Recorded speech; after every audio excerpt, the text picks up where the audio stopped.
tell us about how you went from being an art teacher to a small business owner. It's no mean feat. So I have always been a creative and a curious creative of that. But when I was going through my schooling, I was discouraged to follow in, to be an artist. So like any good student, I went on and I did a 4-year creative fine arts degree. And then I did a Bachelor of Education. So I went into teaching. And whilst I loved it and my career was exploding, I found myself encouraging my students to follow their dream, to follow their passion, but I really wasn't following mine. I loved my job, but I didn't see it as a lifelong way to happiness. And 1 week before I was to get married, just before I turned 30, I was actually diagnosed with multiple sclerosis. So this was the impetus for me to sit down and say, if this was it, would I be happy? Is this a successful life? And it was just a strong no. It was an out-of-body experience telling me that I had more to give. I'd spent 15 years encouraging people to really look within themselves, lean into what they love and follow that. And it was finally the time for me to do that. So a health diagnosis gave me courage, and it was crazily the best thing that could have happened to me in that point in time to really focus on what I wanted. And now I encourage other people to do the same. Okay, so you're 1 minute you're in the classroom, and the next minute you're taking on the supply chain of the world, trying to pull out this fantastic material. Did you think at first it was going to be a lot harder than it turned out to be, or did it end up being harder than you thought? It was harder than I thought. So I turned to macrame and weaving as a way to reconnect. So it's a mindful meditation, a slow movement, the repetitive nature allows you to disconnect from the world, which when going through my health battles, that's what I needed. But I found a gap in the market. The products that were available in chain stores and even on the internet back then, I would spend 20, 30 hours on a piece, but to be honest, it looked like rubbish because of the products that were available. So I set out to create my own, and I went from, importing 100 kilos a year to 150 ton a year, because my community that I've built and the people using these products, it's the feeling. We are creatives, it's touch. We want to use amazing products, and it was a tricky thing to create these products, but it's now where my creativity flows through textile.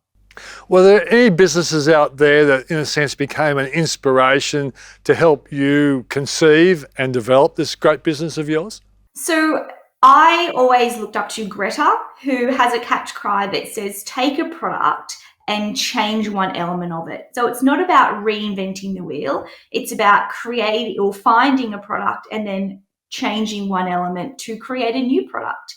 And I've done this, but I also draw upon customers and community members to see what they want and to see where their needs lie and think about where they're making will innovate and create products that will align with them, but also bring them on the journey. So when we do create a new line, they feel like they're a part of the process, a part of its birth, and then those customers go on and, market the product for me. Yeah. We all know that the coronavirus brought gaming, baking and crafting. And what was the impact? We've been told that apparently in 12 weeks worth of yarn disappeared in 2 days because the demand was so big. Is that true? Yes. We thought the website may have failed. We did a product launch start of April, so just after lockdown, and it sold out within a couple of days. And that was enough stock to get us through, a quarter. So we quickly got more, made and sent over to us. But But that aside, what it really did show us is that during lockdown, people took the time to do something that they love that wasn't necessarily focused on revenue or focused on success.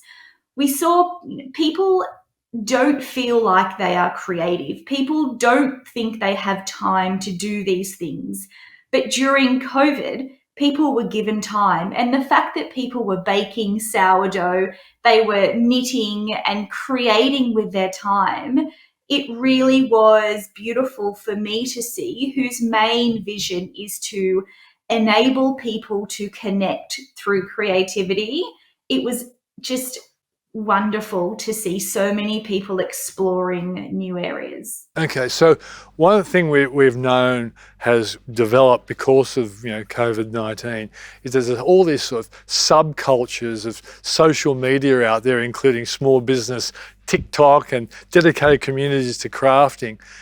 How have you capitalised on all of these active audiences out there nowadays? So whilst I'm not on TikTok, Instagram and Facebook are absolutely imperative for my business. I've got a Facebook group with 20,000 handmade makers on there who talk about works they've made, struggles they've had, finding products, sharing tips and techniques. And YouTube has been great for that as well, where I share people how to do things. So people have a restriction with their knowledge. People went out and got driving lessons. People would go out and get tennis lessons, but no one will go out and get a creativity lesson because it doesn't bring revenue, or there's no box to tick at the end of it because it's a lifelong journey. So I encourage people that with this little roll of rope and with a little bit of encouragement and know-how, you can create not only a beautiful piece, but you can create, a wonderful toned down still journey on the way. And through Instagram and through videos, we've seen we've had a few posts go viral, and especially on YouTube, I think we've had 25 million views on one of our videos, which has been incredible for our community. And not just for them, but they're going to markets and they're selling their pieces, and the people walking past that are attending these markets know what they're looking at, because we're getting fiber art into the mainstream, which is also my goal. Yeah, I can see the joy in your eyes when you say that. 200,000 followers on Instagram. How did you achieve that? Longevity, hard work. Yeah. It's not showing up and giving people quality content that they want to engage with. I show a lot of behind the business, and I'm the voice of the business. People have seen it grow from 100 followers. I invite people in, and I am just the figurehead for our community for which they interact on my page. People tag and share because I'm showing content. I show people the behind the scenes steps that people sort of hold close to their chest, because being a teacher, I want everyone to evolve and to innovate and to gain as much knowledge as possible. So I think because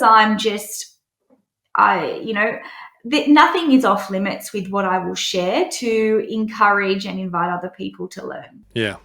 And I think everybody in their life can always remember inspirational teachers. They choose to forget the ones that weren't inspirational, but that clearly you're taking what you learnt in the classroom to a much bigger audience.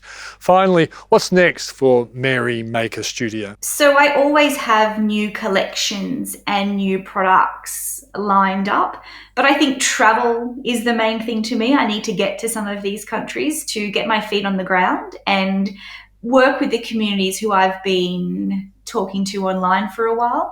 But also I'm looking into really nourishing teaching people how to be creative. And it sounds like a funny notion for many people, but it is a skill that can be taught if you want to learn. I want to encourage people to lean into any area. Creativity is everywhere, be it how we dress, how we cook. It's just learning how to view the world a little differently. So I hope to give our community members who have helped build my business other ways to use creativity in their life and how to become more confident and curious whilst doing it.